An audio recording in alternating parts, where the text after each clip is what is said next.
Hello प्यारे बच्चों, आज हम लोग आपका जो जान रहे हैं कि बोर्ड एग्जाम 2022 आपको नज़दीक आ चुका है मैट्रिक के लिए। और ये 7 अंक का अनुवाद आता है, ये 7 अंक का निबंध आता है जो आपको लिखना अति आवश्यक है। अगर आप निबंध नहीं लिखते हैं तो आपको संस्कृत का मार्क्स कम आ सकती है। 7 नंबर बहुत इंपॉर्टेंट रखता है। तो आज हम आपको VVI 2022 के लिए मोस्ट इंपॉर्टेंट निबंध बताने वाले हैं जो 2022 में आएगा। उस बात को समझ लीजिएगा, क्योंकि पर्व से एक न एक निबंध देता ही रहता है। पर्व से एक निबंध त्योहार पर देता ही रहता है। हम आपको एक निबंध सिखा दे रहे हैं, बाकी निबंध उसी तरह से सोचिएगा, कंसेप्ट रखिएगा। तो यहां पर इसे समझिए क्या, जैसे हम बता रहे हैं दीपावली पर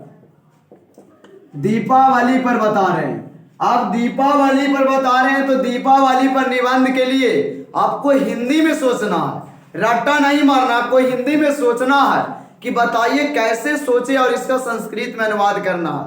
संस्कृत में अनुवाद करने के लिए आना चाहिए, तभी आपको ये लिखने में थोड़ा सुविधा होगी, अन्यथा इसको थोड़ा डिफिकल्ट समझ में आएगा। इसीलिए पहले आप इसको संस्कृत में अनुवाद करना सीखना आना चाहिए, तभी ये निबंध आप लिख सकते हैं। हम आपको सोच देते हैं कि दीपावली कहे या दीपोत्सव कहे, हम कैसे निबंध लिखेंगे दीपोत्सव पर। जानते हैं सर, ये आपको 7 अंक दिलाएगा, 7 वाक्य में लिखे कहता है। कहेगा कि निम्नलिखित में किसी एक पर 7 वाक्यों में निबंध लिखे, और 7 नंबर बगलों में दे देगा, लोभी दे देगा तुमको की वाला लिखेगा तो तोरा 7 नंबर मिलेगा। तो तुम बताओ, लोभी दे दिया तो छोड़ देना है? कोई पैसा 10 रुपया दे दे तुरंत खींच के पॉकेट में रख लेंगे, ये 7 नंबर काहे छोड़ेंगे? तो यहाँ 7 नंबर के लिए आज केयर कर लीजिए दीपावली पर। तो चलो पहला हम लोग स्टेटमेंट सोचते हैं। पहला स्टेटमेंट कोई भी पर्व पर कहे, पहले सोचेंगे भारत पर्वों का देश है। भारत पर्वों का देश है।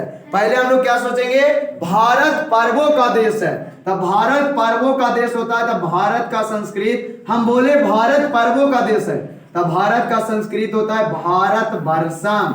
पर्वों का तकाके की षष्ठी विभक्ति, और षष्ठी विभक्ति के बहुवचन, षष्ठी विभक्ति के बहुवचन तो होता है बालकानाम, बालकानाम। तब पर्व का हो गया पर्वानाम, पर्व का हो गया पर्वानाम। पर्वों का संस्कृत ही हुआ सर पर्वानाम। हाँ, ये पर्वों का संस्कृत हुआ पर्वानाम। और देश का देशा, देश का देशा, और है का अस्ति। इसका मतलब तो रट लेंगे सर, भारत वर्षम पर्वानाम देशा अस्ति। भारत पर्वों का देश है, भारत पर्वों का देश है। अब भारत पर्व का तो देश है ही, अब किस पर लिखना चाहते हैं? दीपावली पर। तो लिखेंगे जिसमें, और जिसमें का संस्कृत होता है तेसु, जिसमें का संस्कृत होता है तेसु, जिसमें का हो गया तेसु, जिसमें का संस्कृत तेसु। कौन? दीपोत्सव या दीपावली। जिसमें दीपावली, जिसमें दीपावली एक प्रमुख पर्व है। हम लोग पहले सोचेंगे भारत पर्वों का देश है, भारत वर्षम पर्वानाम देशास्ति, जिसमें के तेसो दीपावली एका प्रमुख पर्व है। तब प्रमुख का प्रमुखा, और पर्व का पर्वा, और है का अस्ति। क्या समझे सर?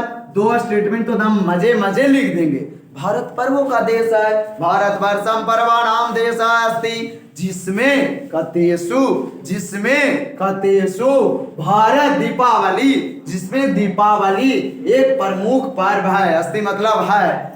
अब क्या, पहला 2 को तो ऐसे लिख देंगे। आप बताइए, सोचना है कि कब मनाया जाता है ये दीपावली, कब मनाया, कोई पर्व रहे, दशहरा रहे, कब मनाया जाए तो लिखेंगे। तो हम लोग जानते हैं कि दीपावली कार्तिक माह में मनाया जाता है, दीपावली कार्तिक माह में मनाया जाता है। तो हम लोग अगला स्टेटमेंट वैसे लिखेंगे, लगातार कॉपी में लिखेंगे, ऐसे नहीं, लगातार दीपावली, जिसमें दीपावली कब मनाया जाता है? दीपावली कार्तिक माह में मनाया जाता है। तो कार्तिके और माह में, तो हम लोग बताए थे माह में अधिकरण कारक, और होता है बालक का बाल के, तब मास के हो जाएगा माह से, कार्तिके माह से।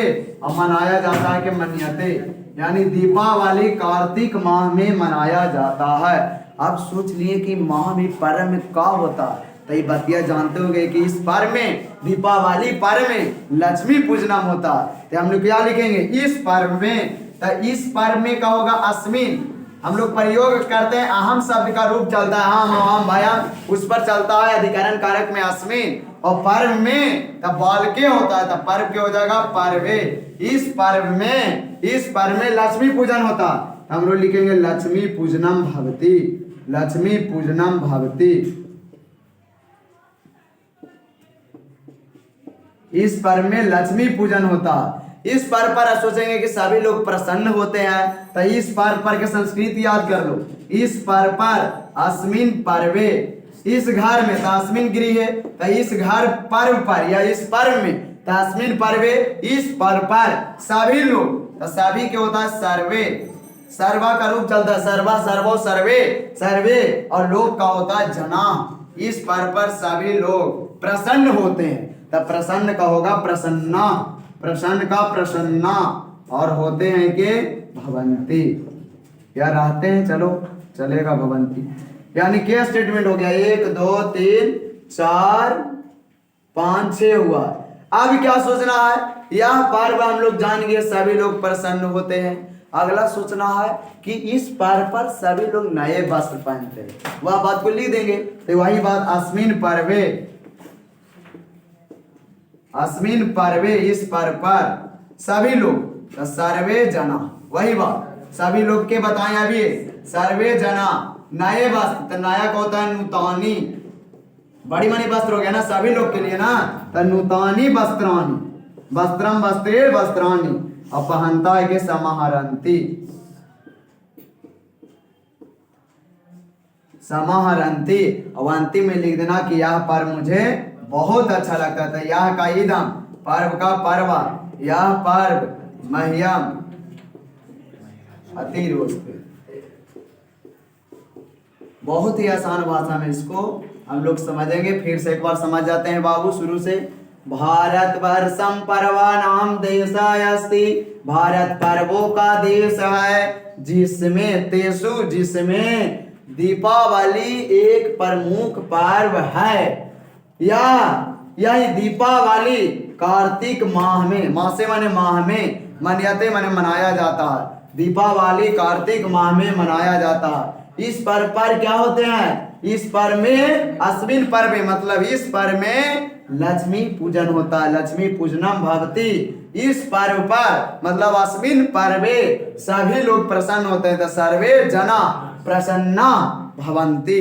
इस पर्व पर सभी लोग प्रसन्न होते हैं, और इस पर्व पर सभी लोग नए वस्त्र पहनते हैं। सभी लोग के सर्वे जना, नए बहुत मनी हो गया तो नए का होता है नूत, और वस्त्राणी बहुत मनी है तो नूतानी वस्त्राणी, और पहनना का होता है समाहरंती, पहनते हैं। यह पर्व मुझे बहुत अच्छा लगता है। अगर आप लिख देते हैं तो ये आपको 7 मार्क्स दिया सकती है, कट नहीं सकता इसमें मार्क्स, बशर्ते आप ढंग से एक सुंदरता पूर्वक राइटिंग में लिखिएगा, तभी आपको 7 मार्क्स मिल सकती है।